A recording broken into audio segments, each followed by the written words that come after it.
আনন্দে জীবন তার হইবে যাপন। শনির দৃষ্টিতে হয় সর্বকার্য সিদ্ধি। দুষ্ট যদি থাকে শনি ধন ধান্য বৃদ্ধি। রুষ্ট হলে শনি গ্রহ নাহি পরিত্রাণ। অর্থদণ্ড মন কষ্ট হয় অপমান। একাগ্র মনেতে যে বা শনি পূজা করে। গ্রহ কোপ খণ্ডে তার শনিদেব বরে। শোনো শোনো সর্বজন শনির পাঁচালী।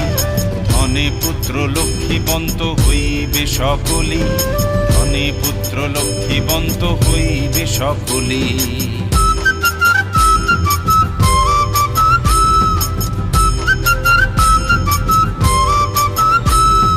সর্বদেব পাদ পদ্মে করিলাম নতি। সূর্যপুত্র শনৈশ্চর কহিব ভারতী।